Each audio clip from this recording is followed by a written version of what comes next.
tahun 2024 ini akan ada 2 juta formasi yang disiapkan oleh pemerintah untuk CPNS 2024. Dan formasi tersebut lebih banyak dibandingkan tahun-tahun sebelumnya. Dan meskipun begitu, teman-teman, tentunya persaingannya akan lebih ketat juga dibandingkan tahun sebelumnya. Oleh karena itu, kalian wajib banget persiapkan diri dari sekarang. Salah satunya adalah dengan mempelajari soal-soal yang ada di video ini.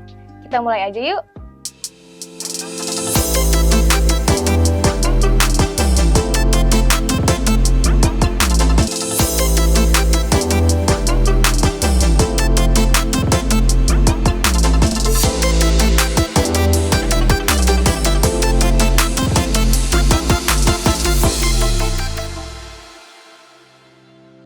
Assalamualaikum warahmatullahi wabarakatuh.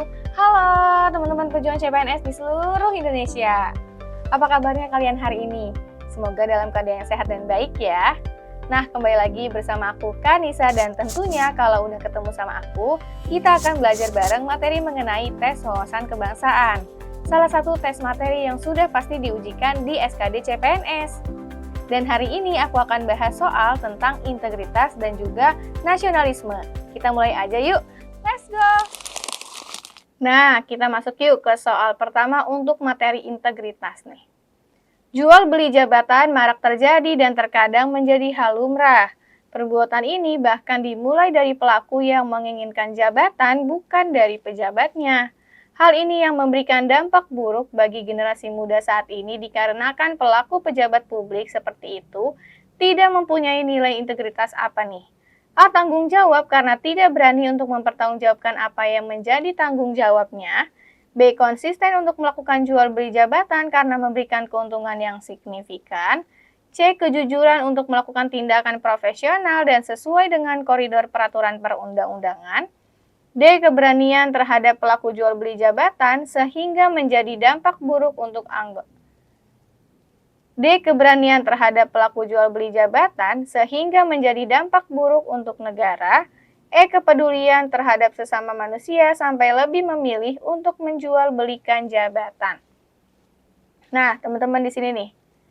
Apa sih nilai integritas apa yang tidak dimiliki oleh seorang atau oleh seorang pejabat yang melakukan tindakan jual beli jabatan ini, teman-teman? Baik yang membeli jabatan ataupun yang memberikan jabatan atau menjual jabatannya. Yang A. Tanggung jawab tidak berani untuk mempertanggungjawabkan, ini salah ya, teman-teman. Ini konteksnya itu adalah ketika misalkan dia ada kesalahan tapi dia justru melempar kepada orang lain atau tidak mau mempertanggungjawabkan apa yang jadi tanggung jawabnya. Kemudian yang B. Konsisten karena memberikan keuntungan, juga salah. Yang C. Kejujuran untuk melakukan tindakan profesional dan sesuai dengan koridor peraturan perundang-undangan. Nah, ini dia teman-teman jawabannya.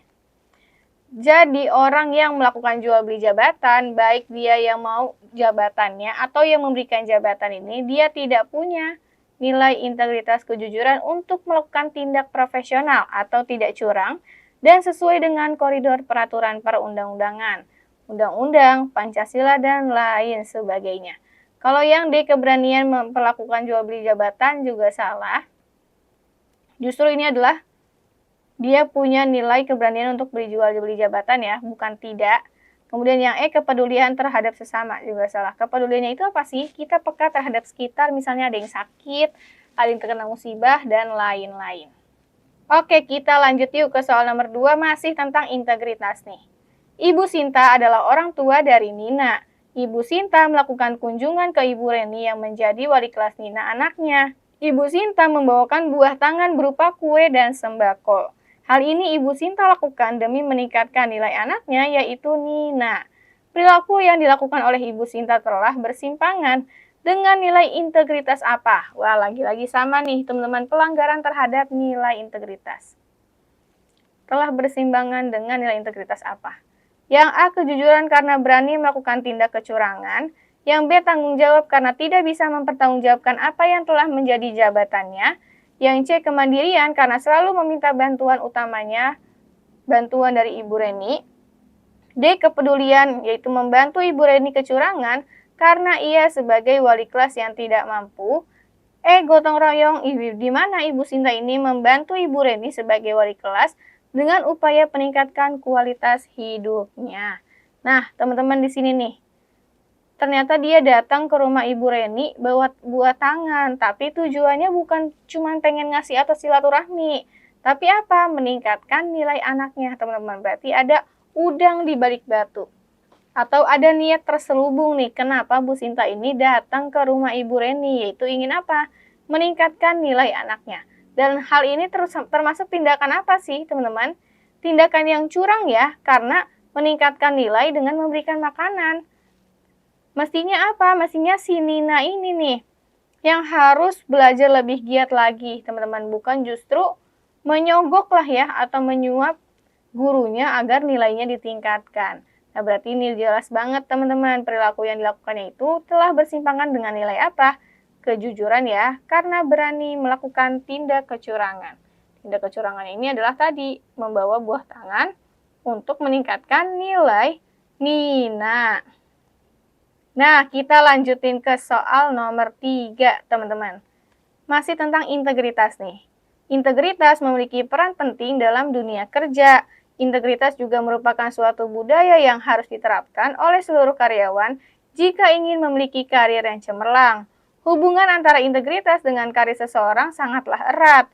Jika seseorang memiliki integritas tinggi dalam bekerja, biasanya akan lebih sukses karena memiliki prinsip yang kuat dalam menjaga produktivitasnya.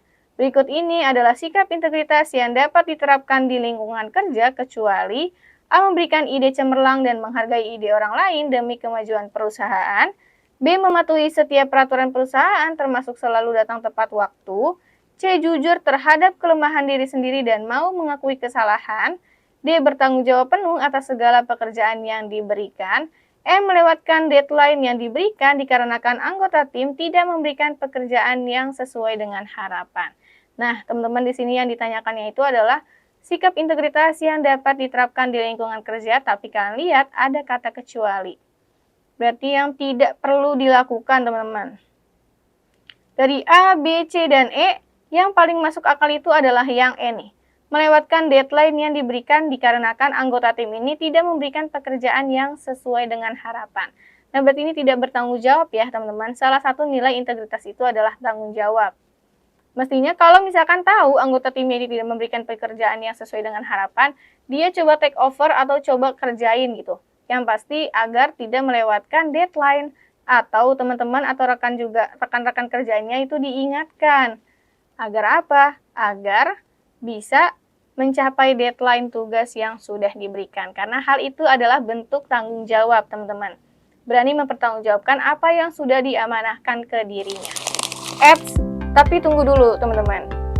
Sebelum aku lanjutin ke soal berikutnya, aku minta tolong ke kalian dulu nih untuk bantu channel ini agar terus berkembang dengan cara klik like video ini, kemudian subscribe dan jangan lupa nyalain notifikasi ya, karena kita bakal ketemu setiap hari loh, gak cuma sama aku, tapi ada mentor lainnya juga.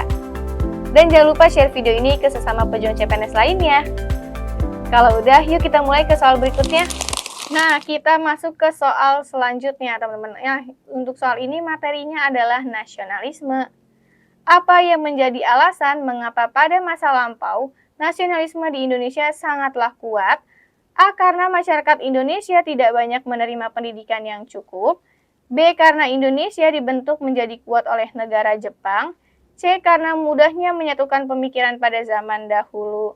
D. Karena masyarakat Indonesia bersifat majemuk dan memiliki tekad untuk bersatu melawan penjajah. E. Karena banyak kaum cendekiawan yang tidak aktif dalam memupuk pergerakan nasional. Nah, alasan apa sih teman-teman yang menjadikan nasionalisme di masa lampau ini kuat? Kenapa nih? Apakah karena masyarakatnya tidak banyak menerima pendidikan? Ini salah. Justru ini malah menurunkan ya teman-teman rasa nasionalisme. Kemudian karena dibentuk menjadi kuat oleh negara Jepang juga tentu salah. Kemudian mudahnya menyatukan pemikiran juga salah. Karena ada bukti realnya. Ketika Piagam Jakarta itu kan ada beberapa pemikiran ya. Tapi meskipun pada akhirnya bisa disatukan pemikirannya. Dan juga tentang perdebatan golongan tua dan golongan muda dalam peristiwa yang Rengas Dengklok. Nah, itu kan berarti menunjukkan adanya kesulitan untuk menyatukan pemikiran. Nah, berarti apa teman-teman? Karena yang D nih, Indonesia itu masyarakatnya majemuk atau beragam suku, bangsa, agama, dan lain-lain, tapi punya tekad untuk bersatu melawan penjajah. Karena ada rasanya apa tadi? Rasa senasib, sepenanggungan sebagai bangsa yang terjajah. Akhirnya mereka yang tadinya banyak dari berbagai suku, agama, ras, adat istiadat, dan lain-lain, karena merasa sebagai orang yang dijajah, senasib, sepenanggungan sebagai bangsa yang dijajah, maka mereka punya tekad yang kuat untuk bersatu melawan penjajah. Dan pada akhirnya kita tentunya bisa meraih kemerdekaan kita kan ya, di 17 Agustus 1945. Oke, kita masuk ke soal terakhir nih teman-teman untuk materi nasionalisme. Prinsip-prinsip nasionalisme Indonesia yang berdasarkan Pancasila adalah bersifat majemuk tunggal. Adapun yang membentuk nasionalisme bangsa Indonesia adalah sebagai berikut, kecuali kesatuan sejarah, kesatuan nasib, kesatuan kebudayaan, kesatuan wilayah, atau kesatuan Tuhan. Kalian lihat ada kata kecuali, berarti yang tidak termasuk ke dalam faktor kesatuan untuk membentuk nasionalisme bangsa Indonesia. Kita lihat yang A, kesatuan sejarah. Ini udah benar. Sejarah kita sebagai bangsa yang terjajah, begitu juga yang B. Nasib kita sebagai bangsa yang terjajah nih. Yang terpecah belah karena apa? Karena para penjajah. Kemudian kesatuan kebudayaan juga benar, teman-teman. Meskipun banyak budayanya, tapi pastinya sudah ada satu budaya yang memang diakui secara bersama-sama. Kesatuan wilayah juga benar, teman-teman. Karena sebagai wilayah Indonesia negara kepulauan, meskipun kepulauan, tapi memiliki tekad untuk bersatu. Nah, yang tidak benarnya itu adalah tidak menjadi faktor pembentuk nasionalisme itu adalah kesatuan Tuhan. Kenapa kesatuan Tuhan? Karena ini terkait dengan HAM ya, teman-teman. Hak asasi bagi setiap warga negara ini. Jadi kita tidak bisa memaksakan satu orang dengan orang lain itu punya agama yang sama. Kesatuan Tuhan kan berarti apa? Satu Tuhannya. Nggak bisa dong kita menyuruh orang atau mengajak orang untuk ikut dengan kita gitu. Misalkan Tuhannya tuh sama, itu nggak bisa teman-teman. Ini adalah hak warga negara yang nggak bisa diganggu-gugat. Ini adalah hak warga negara yang tidak bisa diganggu-gugat. Setiap warga negara ini berhak untuk memeluk agamanya masing-masing. Tanpa adanya intervensi harus memilih agama A, B, C, dan E. Itu jelas ya. Yang tidak membentuk nasionalisme itu adalah kesatuan Tuhan karena hal ini adalah hak bagi warga negara. Oke, teman-teman, jadi segitu dulu nih soal mengenai integritas dan juga nasionalisme yang bisa aku sampaikan hari ini ke kalian di video ini. Semoga dari soal-soal tadi bisa bantu kalian ya untuk lebih memahami seputar integritas dan juga nasionalisme. Dan teman-teman, sebelum aku tutup video ini, aku mau ngingetin kalian juga nih, jangan lupa untuk like video ini, kemudian subscribe dan nyalain notifikasi, dan juga share video ini ya. Terakhir, aku mau ucapin terima kasih karena kalian sudah menonton video ini. Kita ketemu lagi di bedah soal selanjutnya, dan tentunya dengan soal dan materi yang lebih beragam. Dadah!